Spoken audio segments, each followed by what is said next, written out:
Good evening. I'm Steve Setchell, DePauw graduate, class of 1996. On behalf of my colleague Vince Aguirre, who's producing the Virtual Alumni College tonight, I want to welcome you to this webinar. Those of you who haven't joined us before, we're in our second year of the Virtual Alumni College, which is a regular series of conversations enabling alumni to experience the kind of discourse that our students regularly find on campus and have an opportunity to engage DePauw professors.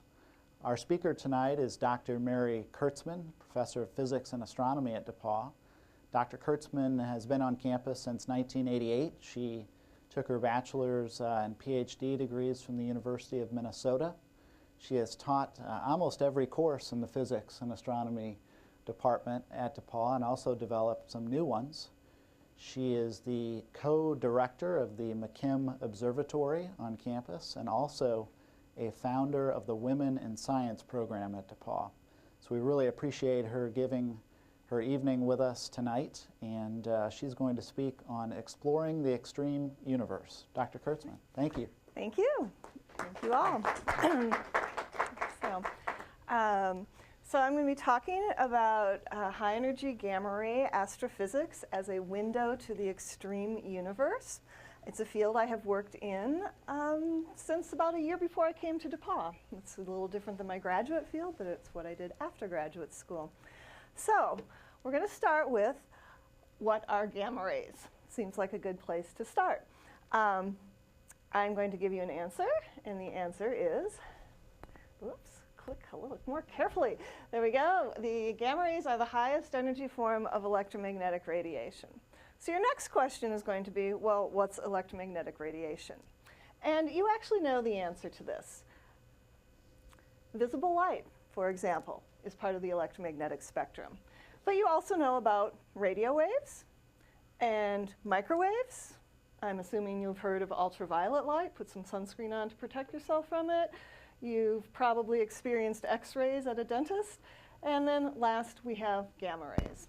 So all of these are different forms of what we call electromagnetic radiation. I have a slide that I show all my introductory astronomy classes that kind of sum up the electromagnetic spectrum. And what I like about this slide is there's a lot of different things on it that it shows you. One of the things is that all of these forms that I mentioned, visible light, all right, is this tiny, tiny little piece. So the part that you're used to perceiving your world with is just one little fraction of the entire electromagnetic spectrum. The other thing that's nice about this slide is it talks about things in terms of frequency of the radiation or wavelength of the radiation. I'm going to talk mostly about wavelength. And it also puts this nice pictorial scale to it. So you can easily see that things like radio waves have very, very long wavelengths, whereas the visible light that you look at your world with has wavelengths that are sort of the size of either small dust particle or big bacteria. If you start moving down to these other forms, X-rays, for example, have wavelengths that are the size of an atom, small.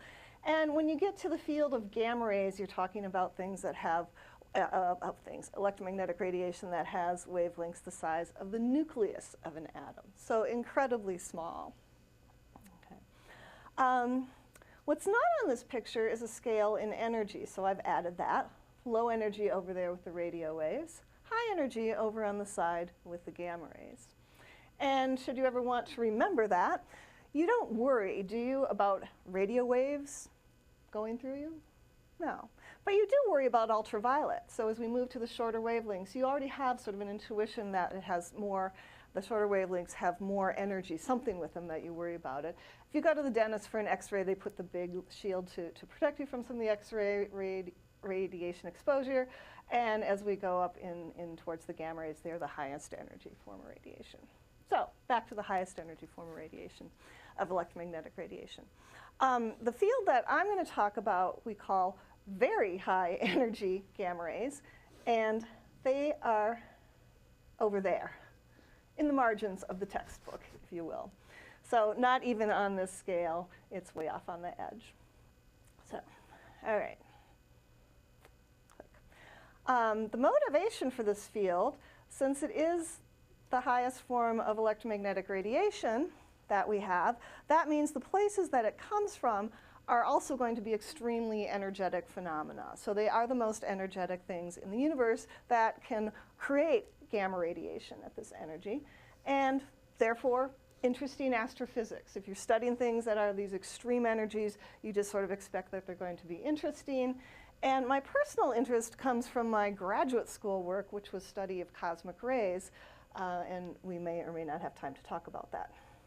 So, the extreme universe as seen in very high energy gamma rays.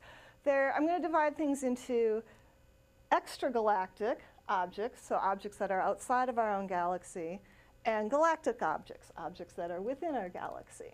So, starting with the extragalactic, it's not an exhaustive list, but probably the most popular extragalactic objects.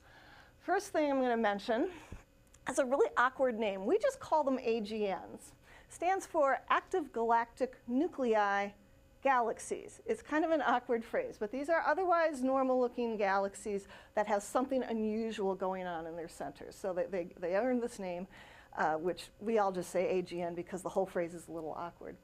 Gamma ray bursts are another phenomenon, could occur in our galaxy, but typically the ones we see are coming from other galaxies, so we would consider them an extragalactic source. There are some galaxies that are undergoing phenomenal amounts of star formation. We call these starburst galaxies. And then there's the topic of dark matter, which is extragalactic, it's mysterious, it's everywhere. I just lumped it with my extragalactic sources. In terms of galactic sources of very high energy gamma rays, there are things called supernova remnants, there are pulsars, there are galactic microquasars, X-ray binaries. The center of our own galaxy produces very high energy gamma rays, and that's the list. So I clicked one too fast. The two things I'm going to talk about is just sort of a showcase. For the extragalactic sources, I'm going to talk a bit about these AGNs, or active galactic nuclei sources, and, well, mainly because I think they're the coolest thing outside of our galaxy. Inside of our galaxy, I think the coolest thing are the supernova remnants. So those are the two that I'm going to showcase tonight. So starting with the active galactic nuclei galaxies, or the AGNs. So their basic characteristics: they're very bright, much brighter than a normal galaxy. They have what we call non-stellar emissions. So later on, I'm going to show you a little picture of the Andromeda galaxy as we see in the visible part of the spectrum. That all comes from the stars. Basically, when you look at a regular galaxy, you're seeing the sum of all the light of the stars. So these weird galaxies have something coming from not stars, non-stellar emission. They're highly variable on short time scales. So they don't just come out with steady emission. They might be quiet for a while and then have an enormous flare that lasts for a day or 2 days or maybe a couple days or maybe a week, and then it goes away and then it comes back. So they are highly variable. On the shortest time scales, we see variation measured down in the tens to 20 of minute range, which is really phenomenal. What that tells us is that the size of the region where the gamma rays are coming from is really small. Really small in this context means a couple of light years. Okay? So that's really small in a galactic context. The other feature they have is they often have what we call jets. So here is a picture, and this in the middle is an object called 3C273. They all have great names like that. And it has this strange linear feature coming out of it. And if you expand that, you see it's not just a continuous feature, but has some knots and structure to it. That's what we mean by a jet. So when an astronomer says a jet, it's something coming out in sort of a collinear fashion. And I also want to say that one of these AGN sources goes by the name of Markarian 421, was the second source discovered in very high energy gamma rays. We'll come to the first source later, but this was the second one that was, not this picture, but one that has a name of Markarian 421. Excuse me. Okay, so this slide has a long list of the types of these AGNs. There are quasars, blazars, radio galaxies, Seyfert galaxies, and there's some other categories I didn't put on there. Within these categories, there are subcategories. That's way too much detail for what we need. So let me just talk about a couple of them. You might have heard of quasars. Okay. When quasars were discovered, the name came from quasi-stellar radio source. They were discovered in the radio part of our electromagnetic spectrum. In the optical part, they had a point-like structure. Usually point-like things are stars. So they looked like stars in the optical part, but the radio indicated they weren't stars, so quasi-stellar radio source. So that's the origin of the name quasar. What we know now is that they're actually the very intense, very bright core of an otherwise normal appearing galaxy, but that are so far away that with the telescopes at that time, the optical telescopes, we couldn't see the rest of the galaxy. Now we can. Now we can see the galaxy surrounding it that just has this unusually bright central region. And that leads us to another category, the blazars. So quasars, blazars.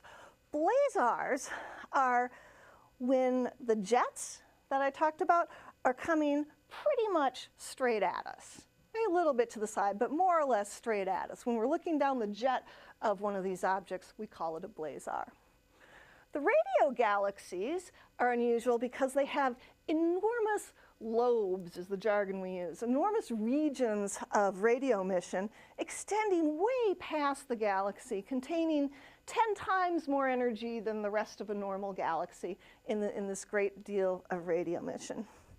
The Seyferts, some people would argue they're as interesting as the rest. I wouldn't. They're kind of interesting. They sort of look like normal galaxies, but again, just have a lot of energy. So sorry to the Seyfert fans out there. I'm kind of shortchanging the Seyferts. In this picture, we see a quasar in the middle, so this point-like source. Even in this image, you don't see the rest of the galaxy extended. And then this is an example of the radial lobes extending way out past the galaxy. So that's a lot of different types of active galactic nuclei galaxies. Fortunately, there's what we call a unified model for AGNs. And here's our model picture. At the center of these galaxies, we believe there is a supermassive black hole. So we have to talk a little bit about what do we mean by supermassive. Okay, so the units we use, little digression on astronomy units. If I want to talk about the mass of the sun, I could tell you it's 2 × 10⁻30 kilograms. And you would say, that seems like a really big number, but you really don't know what it means. And I could take another star and say, well, that star is 4 × 10⁻30 kilograms, and that would be an equally meaningless big number, except notice, that star is twice the mass of our sun. So we go by solar mass units. If I say that one's 2 times the mass of the sun, that one's 10 times the mass of the sun, that one's half a mass of the sun. It's a convenient way to sort of characterize things. All right, so that's how we measure masses. So now supermassive black hole. When we say supermassive black hole, we don't mean 100 times the mass of the sun or 1,000 times or 100,000. We mean 1 billion times the mass of our sun. Okay, 1 billion times the mass of our sun in a black hole at the center of these galaxies.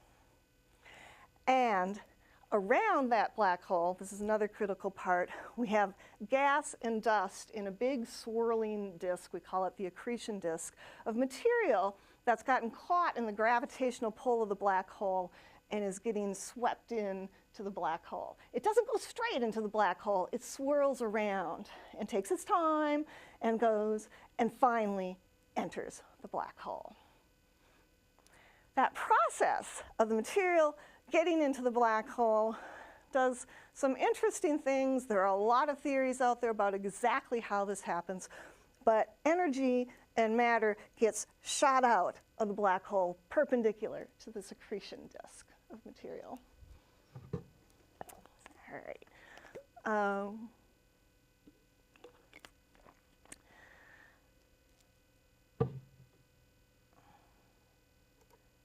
So there's the image of the schematic of the black hole, and here's an actual image superimposed from 3 different parts of our electromagnetic spectrum. There's the optical image. In the glowing blue is what X-rays see of this source, and in this kind of orangish stuff out of the end are the result of these jets of material as seen in microwaves. Okay. So I said this was a unified model of AGN, so let me try to explain how that works. So here's another schematic. And in this case, the jets pointed in a different direction in that schematic. I could have flipped it, but then the words would have been backwards for you. So what we think is that all of these things on my long list of AGNs are actually this phenomena, a supermassive black hole gobbling up material from the accretion disk, jets coming out perpendicular. And why they look different to us is all about our line of sight to that system. Are we looking at an edge on? Are we looking straight down the jet? Are we looking at some angle in between?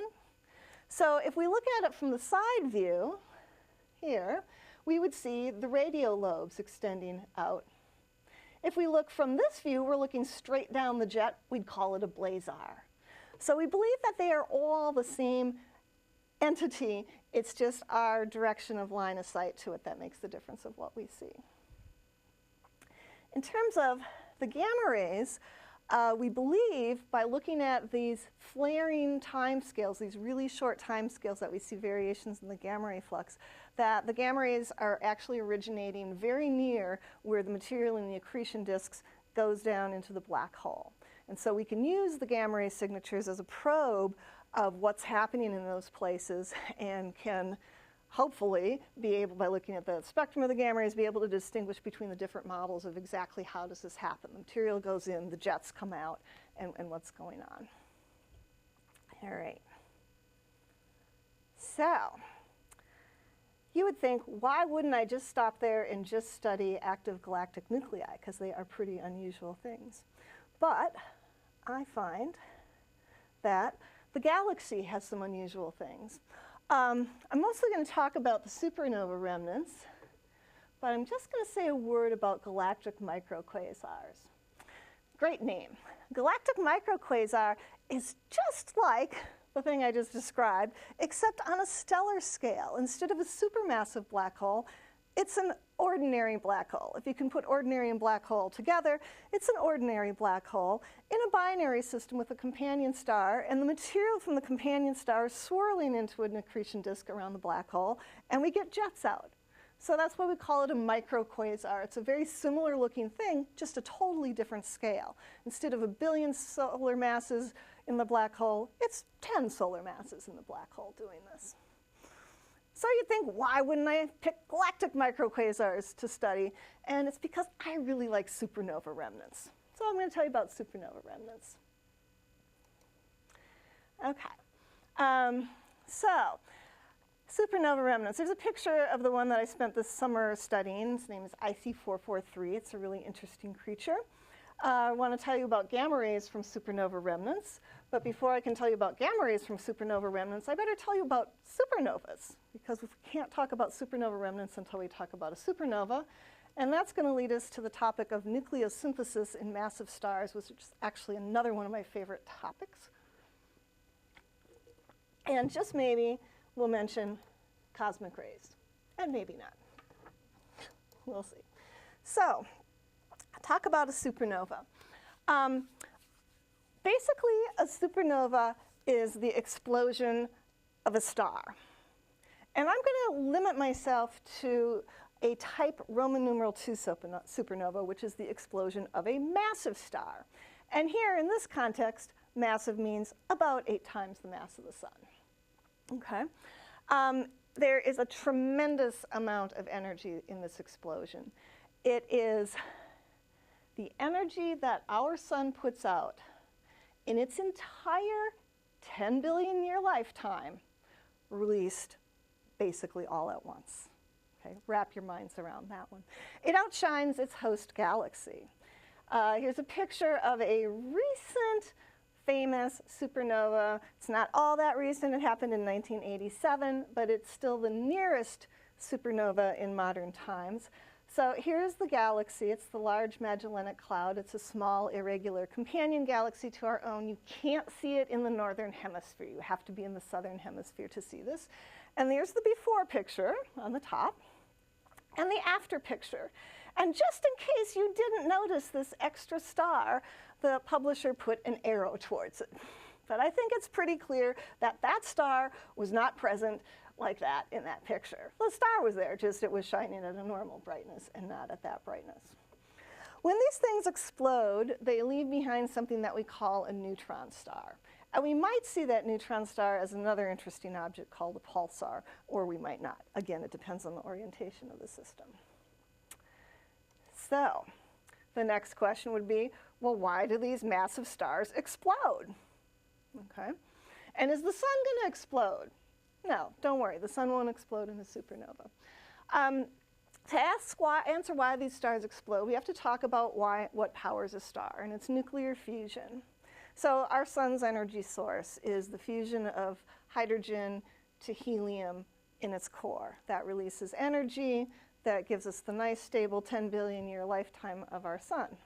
Later in the sun's life, when it's actually what we would say dying, it will be fusing helium into carbon in its core. At that point, the sun will be something that we call a red giant, and it will be on its way out. Okay. Massive stars, though, that's all the sun's going to do in its core. Massive stars can do more. So we're going to have a kind of complicated slide here. In a massive star, I'm going to back up a little bit and tell you the story in a little more detail. So it starts by burning hydrogen into helium in its core. At some point, it runs out of hydrogen. It's fused it all to helium. At that point, the star, for a brief time, is without a source of energy in its core. And the core will start to collapse. For a brief time, gravity wins and starts to compress the material in the core, which causes it to heat up, and eventually it gets to the point where the helium can fuse into carbon. It takes extremely high temperatures and densities for that to happen. And then that goes on for a while, and the star has another little gasp of life. Okay? And then, when it depletes enough of the helium, it's not all gone, but there's a lot of it gone. There's not enough gone to get the 3 heliums together to make a carbon. We have a little lull again where gravity wins, and the core starts to compress another time. And in a star like the sun, that's as far as it goes. It stops at carbon. But a more massive star can compress and compress until you can start fusing the carbon. So you get helium plus carbon giving you oxygen. So we say we have carbon burning. Later on, the star will compress again, gravity will win for a little bit, the core will compress, and we'll have oxygen burning. And we work our way all the way up the periodic table of the elements until we get to iron. It's even more complicated than this. So let me take you back to the core when the core was fusing helium into carbon. At that time, a layer around the core burns hydrogen to helium. When the core moves on, as it is doing, I've lost track of where the core was. Carbon into oxygen, then there's a layer burning helium into carbon and another layer burning hydrogen into helium. And we just keep building up successive layers. It's kind of like an onion. So if you think of the layers, you peel apart an onion. On the very outside of the star, we've got hydrogen. And then somewhere we get a layer of helium, and then we get a layer of carbon, and then we get a layer of oxygen, and then we get silicon. And finally, down deep, we have iron. Now, each stage of this process goes faster. You don't get as much energy out of the subsequent stages of nuclear fusion. You get a lot of energy to turning hydrogen into helium, not quite as much as helium into carbon. And so for a massive star like this, 20 solar mass star, initially the hydrogen burning phase lasts 10 million years. Sounds long, but that's really short for a star. Okay? But then when it gets to the helium burning stage, that only can support the star for 1 million years. You don't get as much energy out per reaction, so the reactions have to run faster. When you get to carbon burning, that can sustain the star for something like 1,000 years. When you get to oxygen, it can maybe last a year. The last stage, burning silicon, is maybe only a week. And the very final stage, you build the iron core in less than a day. It's mind-boggling to think about talking about the star doing something for 10 million years, and now we talk about what happens in a one-day time scale.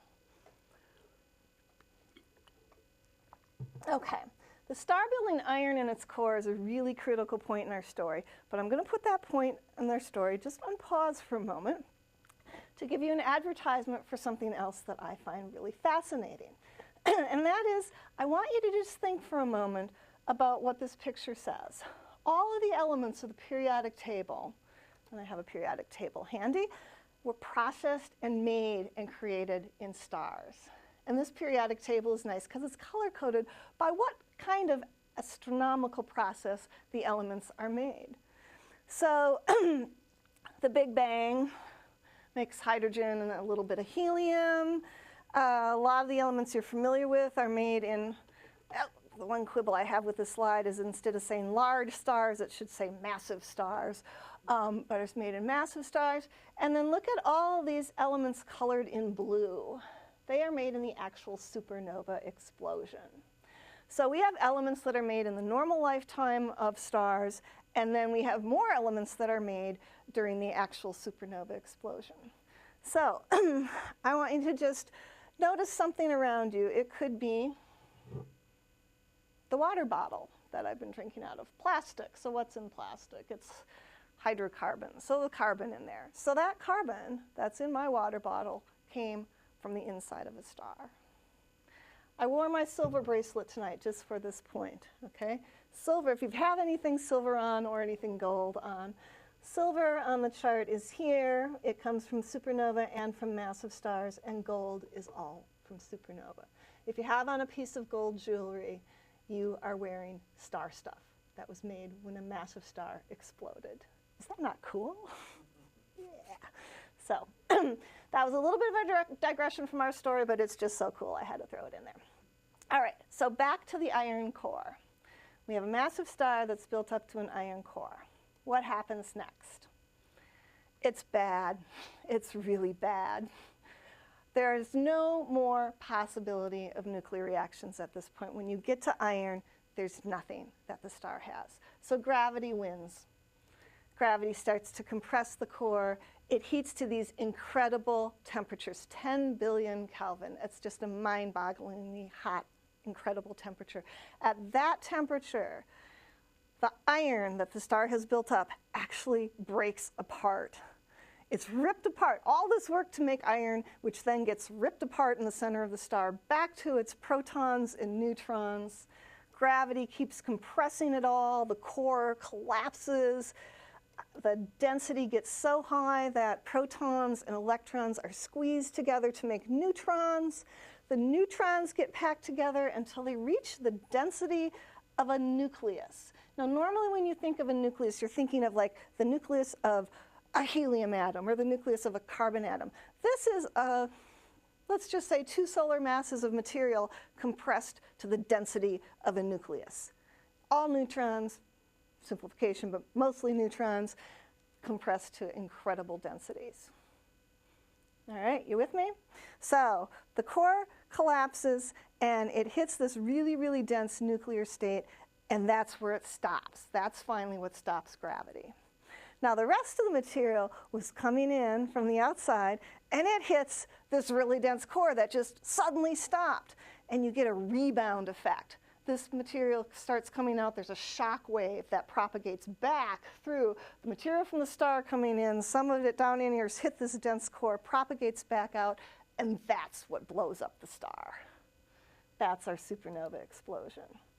So we call this a core collapse supernova. I think the name makes sense. It is the normal end of a massive star. Sounds pretty extraordinary, but it's the normal end of a massive star.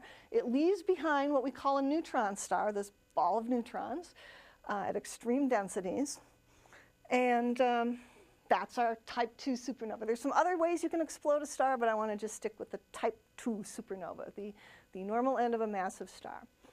All right, so I have this little note down on the bottom that says time scale.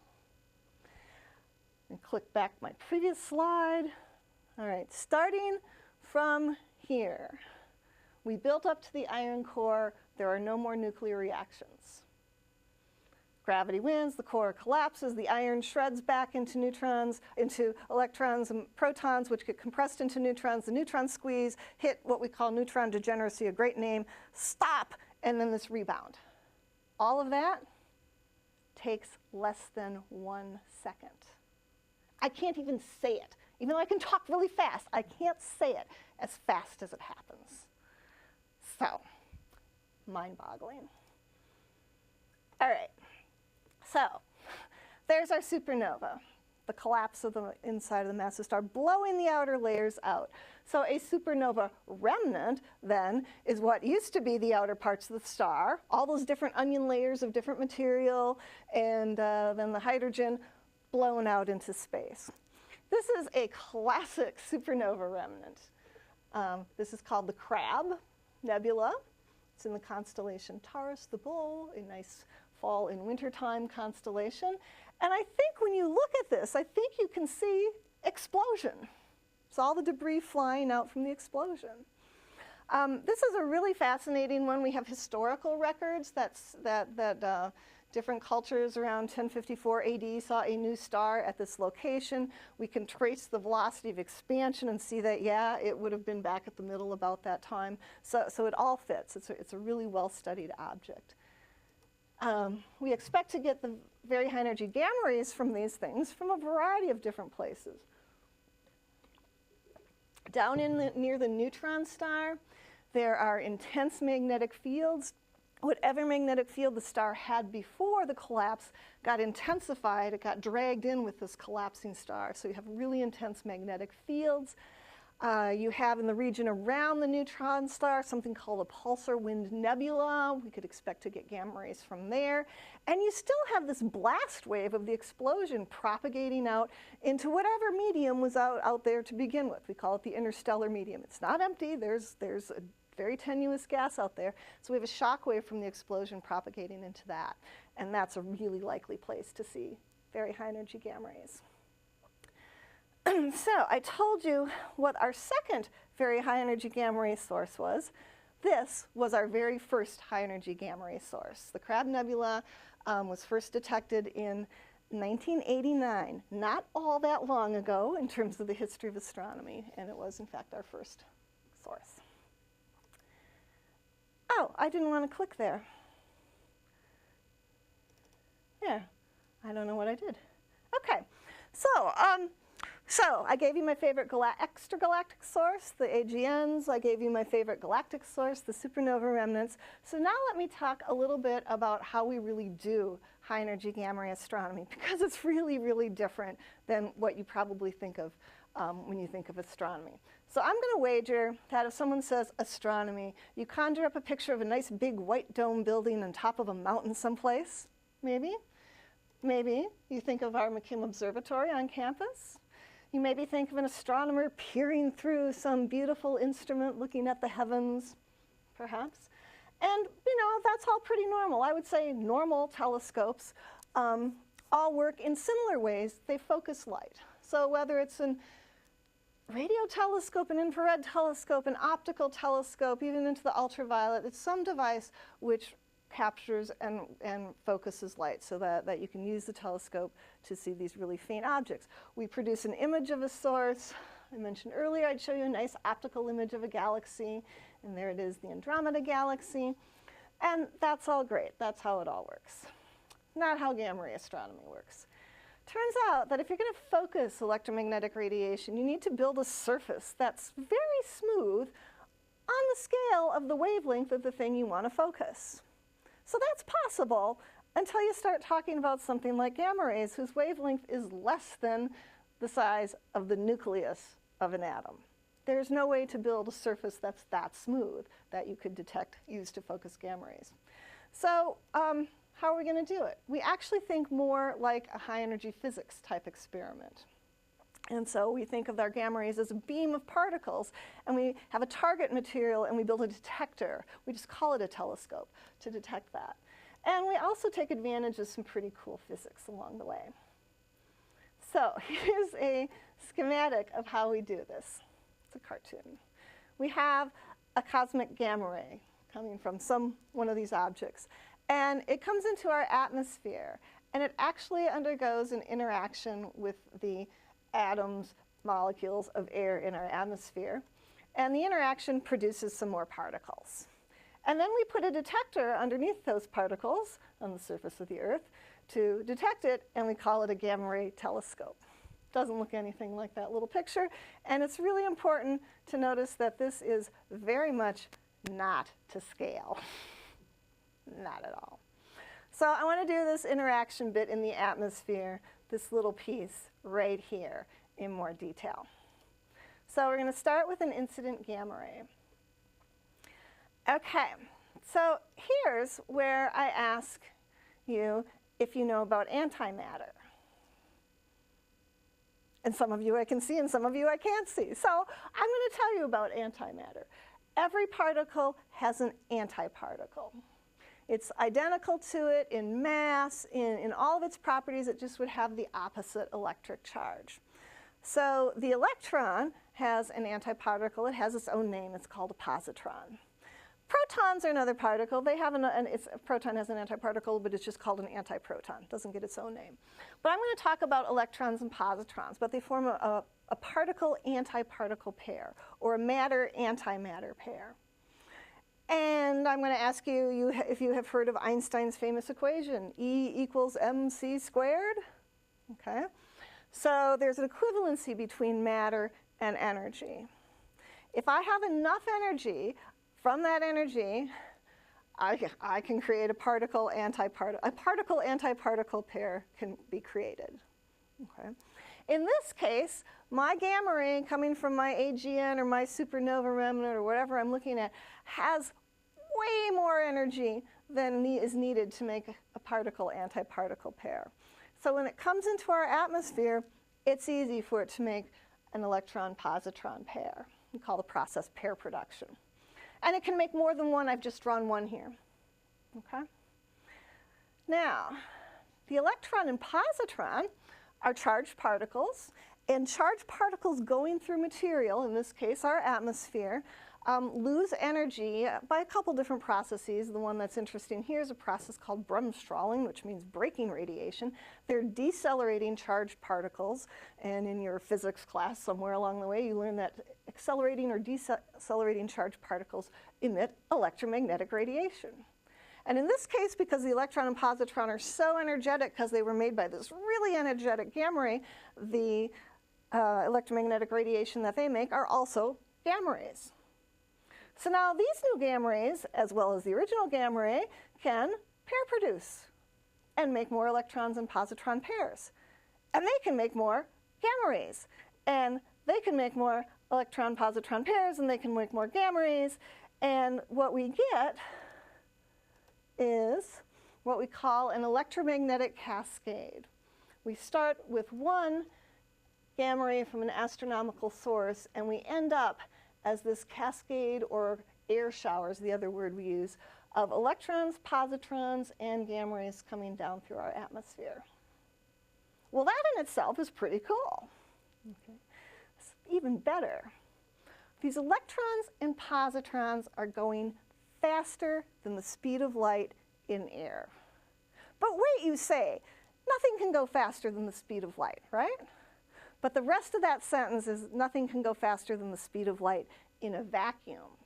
Light goes slower when it goes through something else. Borrow my water bottle again. Light going through the water is going a little bit slower than the speed of light in a vacuum. Light going through the air is a little bit slower than the speed of light in a vacuum.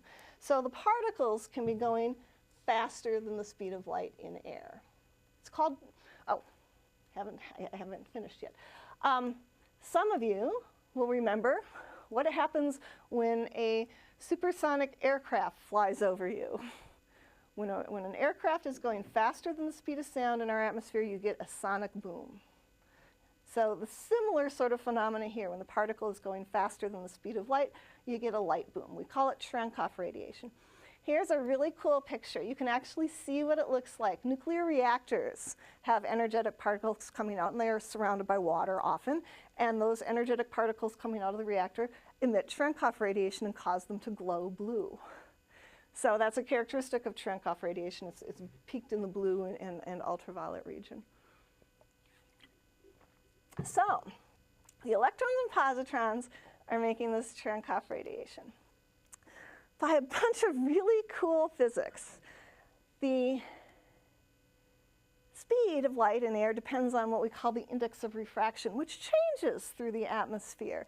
The angle that the Cherenkov light comes out is a function of this index of refraction. We've got particles coming down through the atmosphere emitting this Cherenkov light as they go. And when you put all of it together, it turns out that the light comes down in sort of a pancake. And it's, by the time it gets to the ground, a couple hundred meters in diameter.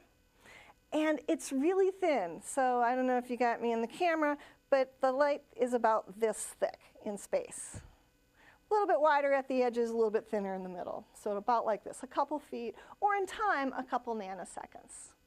So it focuses, all of this Cherenkov light coming down from our electromagnetic cascade is focused into this kind of big flat pancake of light. Actually, it's really not flat, it's a hyperbola, but that's a detail that's out there for somebody who might be tuned in. Okay. So our basic idea then to measure what happens up here is to actually measure this light. So I'm going to put a different picture up which shows the pool of Cherenkov light on the ground. And if you build a telescope which is sensitive to this light, and what it's looking for is a short in time, a nanoscale time flash of this blue light. And that's what we're trying to detect. And then from that, figure out what actually happened from the initial gamma ray. Okay. So in this picture, the schematic shows a telescope sitting somewhere in the light pool. And what I like about this one is they've drawn this sort of glowing oval-ish thing. So the geometry would be that as the gamma ray comes in, makes this electromagnetic cascade high up in the atmosphere, this Cherenkov light, you can think of it as sort of a glowing column in the atmosphere. And that's what we're looking at with the telescope. So you can either think of it that way as like taking a picture of that, or sometimes it's better to think of the photons of Cherenkov light coming down to the ground. In any case, when you have a single telescope, you can get something like this image. So it's sort of roughly an oval-shaped thing. The center oval here has been colored in. It was actually the part of the most intense light coming from a shower, but it's used to fit an axis to this ellipsoidal shape that it has. It's even better. In the early days, we just had one telescope. We learned quickly, though, it's better to have more, because you want stereo vision. Instead of just looking at this thing one way, you'd like telescopes looking at it from different points of view. That gives us a lot more information. So let me show you how that works. There's the image from one telescope. If I have 4 telescopes, it would get images like that. And that doesn't look so organized when I plot them like that, but if you rearrange the images from an individual telescope so that the pictures match the pattern of the telescopes on the ground, you can see that all of these images reconstruct, and that tells us where the gamma ray came from. And by looking at all the images superimposed on one sort of picture, they really came from 4 telescopes, but I can put them on one, you really see that it points to where the gamma ray came from. And using that basic technique, we can make what we call a sky map. So this is actual data showing what one of these AGN sources looks like right there. That's the image of gamma rays we can collect from it by this technique.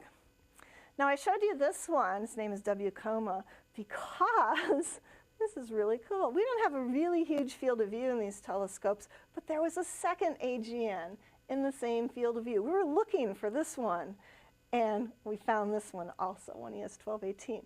It's like, act now, and you also get 1ES1218. So, I said our first source was detected in 1989. By 1992, we had 2. We had the Crab, and we had Markarian 421. So we had a galactic source, supernova remnant, and we had an AGN source. And these were done with the Whipple 10-meter gamma ray telescope, which is was on Mount Hopkins. It's no longer there. Historic instrument, like the founding instrument of this field. By 2004, we were up to 18 sources. Astronomers like to make source catalogs. So when you only have 2, you really can't do much. But with 18, we could make a map, and make a map in what we call galactic coordinates of where we see these things. And there were extragalactic sources, there were galactic sources. About this time, we started constructing, these are all done with single telescopes. About this time, we started constructing the array. The array is called VERITAS, Very Energetic Radiation Imaging Telescope Array System. Started construction, it's hard to say exactly when we started it because we built a prototype that wasn't going to be where the final project was, but it ended up being where the final project is. So at some point it stopped being a prototype and started being the real thing. So somewhere in there. Planning for this started in the middle 90s. I and students, DePauw students, started working on simulations of this in 97 and 98. And then finally we had first light of the full array in April of 2007. So at least 10 years, a little more. 10 years from like serious work on the design till actually having first light. So now I want to tell you, so here's our source catalog as of September. We are up to 50 sources just by VERITAS. There are other telescopes, a couple others in the world in the southern hemisphere. So the total number of high energy gamma ray sources, I didn't actually look this up, but I'm going to guess we're well over 100 now. So that's pretty good in that time scale. And we see just about everything that was on our list.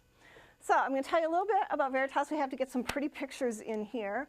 It's 4 of these imaging atmospheric trunk-off technique telescopes. They're about 100 meters apart. They're based on that original Whipple 10-meter telescope.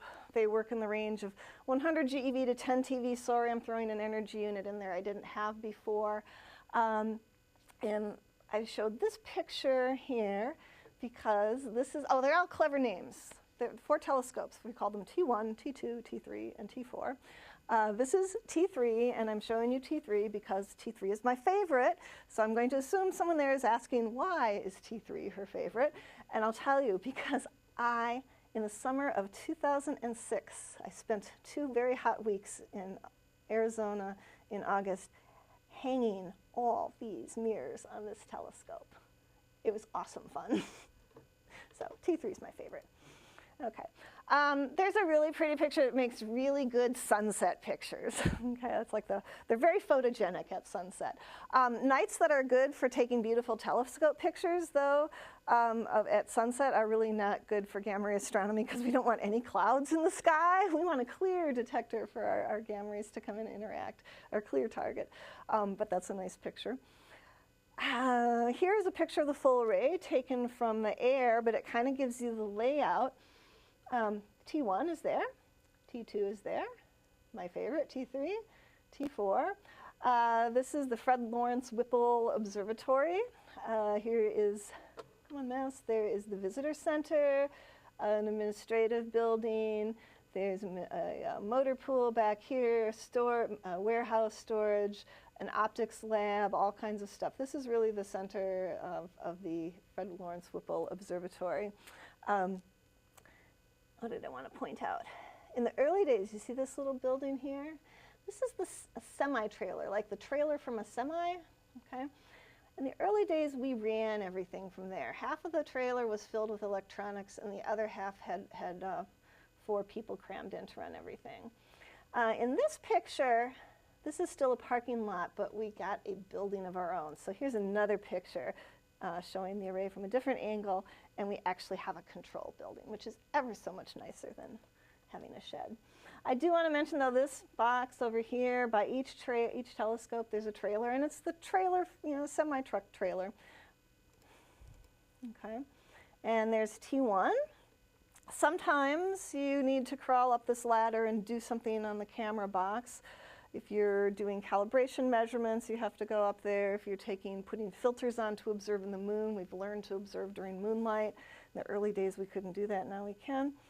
I still think this doesn't really give the scale of these things. These are absolutely beautiful instruments, so I threw in one with a picture of me. So now that maybe gives you a better size or sense of scale of these individual telescopes. Okay. So over the years, DePauw students have worked on lots and lots of projects. Here's a student at a VERITAS telescope, student from the earlier days at the 10-meter Whipple telescope. Currently, the project from this summer is working with a student to analyze data from one of these supernova remnants, IC443. Can't read this, but this is our poster for tomorrow's poster session over in Julian with our results from IC443.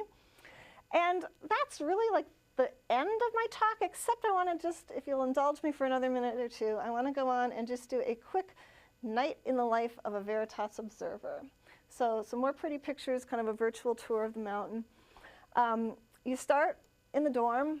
If you're lucky and can sleep in the day, you might sleep until 3 in the afternoon. At this time of year, you need to leave the dorm about 4 to head to the telescopes. The dorm is up on top of the mountain. Telescopes are supposed to be on tops of mountains, right? There was no room on the top of the mountain to build our big array, so we're down at the base camp or the administrative complex. But this picture shows you from the road. There's our dorm up on top of the mountain. We have a really nice dorm. It's a common room. Through this door, there's a sleeping wing with 10 individual rooms. Through this door is a kitchen. So you each get a piece of a refrigerator and a cupboard so you can cook your food, which is kind of nice. Sometimes we're visited by little creatures. There's a coatamundi that was crawling around outside the observatory one day. And then, as I say, this time of year, about 4 o'clock, you head down the mountain to go to the telescope. So there's the view from the dorm of the road, and maybe you can see the road winding along here. And way out here, and eventually getting down there, which isn't in the picture. Here's another view of the road taken from the summit of the mountain. And the dorm building is here. Yeah, there's the dorm. And you can see why we call this the ridge. There are various different telescopes spread out along the ridge. And that 10-meter original Whipple 10-meter telescope was out here on the point. But there was nowhere to put an array where you have to put the telescopes kind of in a square pattern 100 meters apart on this ridge. And the picture here is taken from the summit, which houses another telescope, but you can see the road. So you drive to, here's driving down the road, looking back up where this picture was taken of another telescope up on top of the Mount Hopkins. This is the MMT, it used to be the multiple mirror telescope, now it's just one big single mirror. So you drive down, you come in, there's the base camp, and there's our beautiful building. You go in, get the coffee started, and then you start walking around telescopes. So you want to first do a visual check and make sure that the day staff haven't inadvertently left something around the base of one of these, because when these things move, they will squish things. So generally, that very, very rarely has happened that there's a problem, but you always want to check. Inside this big pier, I just took this picture because it's kind of cool. This is all the cables coming from the camera running down. You go into the trailers, they're filled with electronics. You start turning on electronics, heating up, or turning on preamps, high voltage supplies, chillers, turn on the air conditioning to cool the trailer down. And then you settle in for a long night of observing. So we've got a really nice control room now. Here's one showing the control. All of these computers are either running the array or turning or controlling electronics or monitoring subsystems. There's absolutely no food or drink in the control room, so that is not a bowl of ice cream or a cup of coffee that you're seeing. It's an absolutely beautiful sky. If you are fortunate to be someplace without light pollution, you're lucky. Arizona is still pretty good. This is an all-sky monitor, basically a webcam we have outside just to keep track of what the sky looks like, and it's really pretty. You can see the Milky Way in this image. And then you just work all night, hope that nothing goes wrong, and in the morning you repeat the process, go around and turn everything off, put all the telescopes away. Rarely do we get a nice sunrise picture because usually it's not quite this light when you're leaving if everything has gone well with putting things away. But this particular morning we were there longer, so I got a nice sunrise picture of T1 to show you. So I will stop there with that little virtual tour. And thank you all for your attention.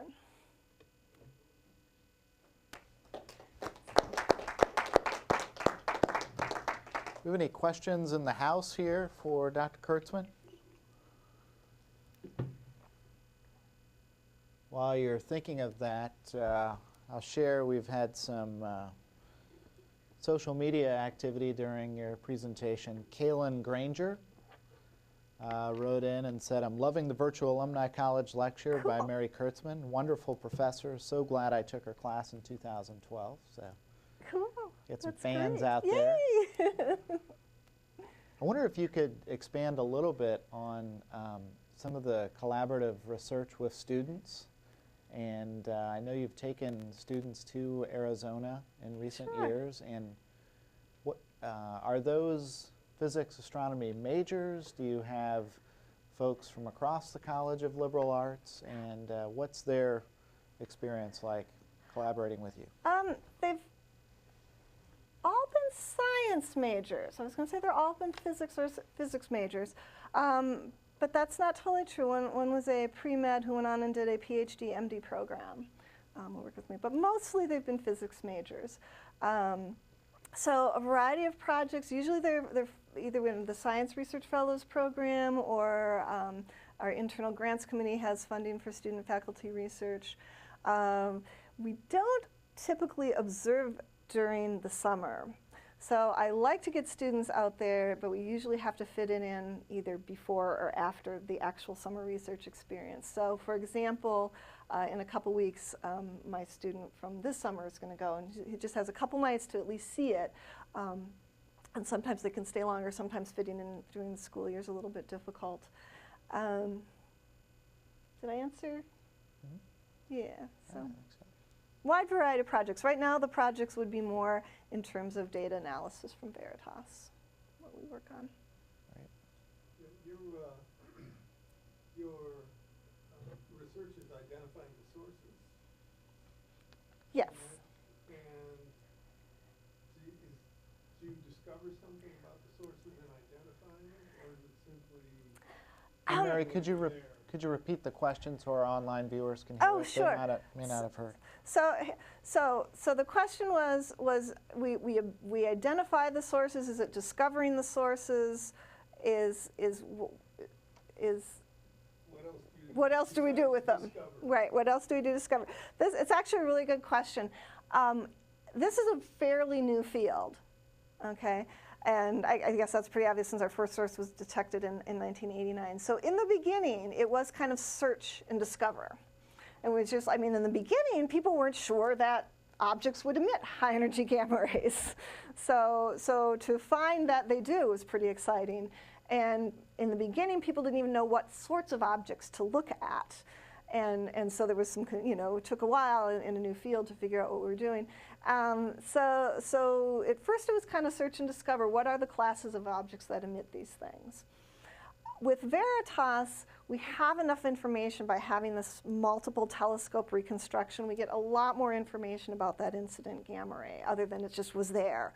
We can get a good handle on its energy. That lets us produce what we call an energy spectrum. So we can start taking models that the theorists come up with of just how do you get gamma rays from the shock wave of a supernova remnant propagating into a molecular cloud in the interstellar medium. What sort of energy spectrum should you get? And we can compare, do our results support that model? Do they support that model? So we've transitioned from just sort of the first question was, is there anything out there, to what can we find, to now what can we understand about the nature of these objects? So it's really matured in a scientific sense in fairly recent time. So that's been pretty exciting. What are some of the broader implications of this research for folks who may not think about astronomy every day?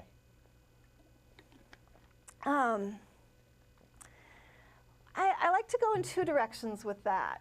One is just fundamentally understanding the objects in our universe. Mm-hmm. Okay, these are incredibly energetic phenomena. They're the most, I mean, whether we're talking the AGNs or the supernova remnants, they're the most energetic things happening outside of the creation of the universe. So it's really probing sort of physics at the edge of what's going on. Mm-hmm. So it's really telling us something fundamental about the nature of our universe. There's also a practical side. We push companies to develop electronics and photodetectors and things because we want to measure some kind of crazy stuff. And so they will custom design things for us that then ultimately make it into, now I can't trace like the path of something to what you might, you know, just in your everyday technology have, but we're always pushing companies because they want, you know, they want to, okay, they want to be pushed too. They want a reason to have to build something better, faster, more light sensitive. So there's ultimately a practical side of that. I don't think is why any of us do it. I think we really want to understand the nature of the universe. Great. I have a question online from Chris Gottbrath. Hi, Chris. Thank you for the pronunciation. Saved me there. It says, greetings to Dr. Kertzman, enjoying the talk. Have any objects been discovered that don't fit the expected object classifications?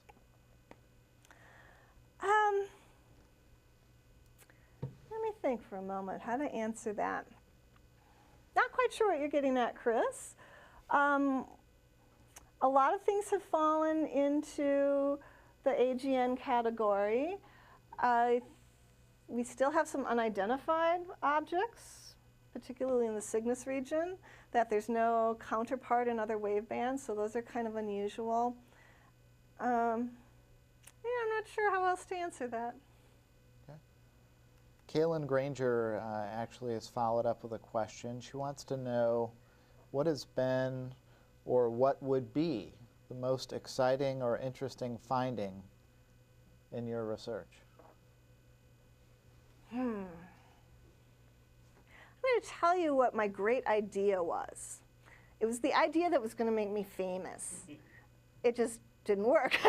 Nature didn't work out the way I was hoping. Back before we built VERITAS, I had an idea of how to use data that was taken with a single telescope. Every night we just pointed straight up to zenith and took some data, and it was used for calibration. So night to night was the system responding the same, month to month, observing season to observing season. So after time, we had a lot of data of just pointing straight up. Okay, so as the Earth rotates, it looks like the sky moves. What we had done over the years was we had done a pretty good survey of like a ribbon of sky, because we always just pointed straight up. So as the sky went by, we had this ribbon of sky.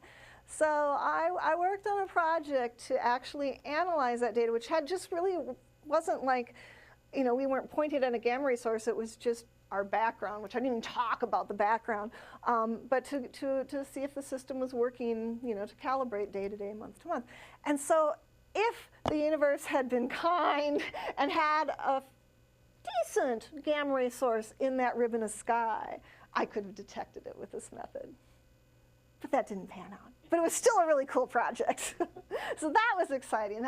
The night of having that idea was like, whoa, we could do this. So that was pretty cool.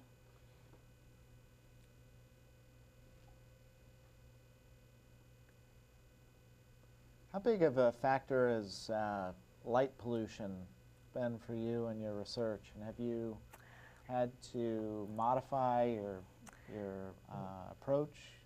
So far, we've been lucky. Arizona, southern Arizona in particular, has long been a place of astronomy in this country. And so the development, you know, Tucson in particular keeps sky-friendly lighting. The struggle is always with new communities going in and new developers, and developers not wanting to follow the guidelines, or just wanting to put things closer and closer to where the telescopes are. So there's Kitt Peak in southern Arizona. We're across the valley from Kitt Peak. So far, it's been good. We've won some battles to keep lights under control. You do, though, still see it. You can see the glow of Tucson. You can see the glow of Nogales, Mexico. So it's not a pristine sky, but it's pretty good. But in the long run, I don't know how long we can win that battle. People seem to like to waste money by shining lights in the sky. You can just shine less light on the ground and do all you want to do with safe lighting and not shine it in the sky. But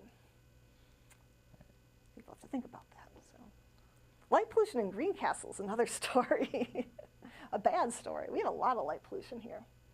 Yeah, I imagine Greencastle's development has grown a little bit since, when was McKim Observatory? 1884. 1884, Yeah. right. Yeah, somewhere, I can tell you, it was somewhere in the middle 2000s when suddenly I noticed at lab at McKim, I was saying week after week, just wait till we have a really good night. And just wait till we have a really, yes, it's clear, but it's not really dark. And after a few labs of doing that one semester, I was like, where's our really good night? And I went driving around town and said, there's too much light.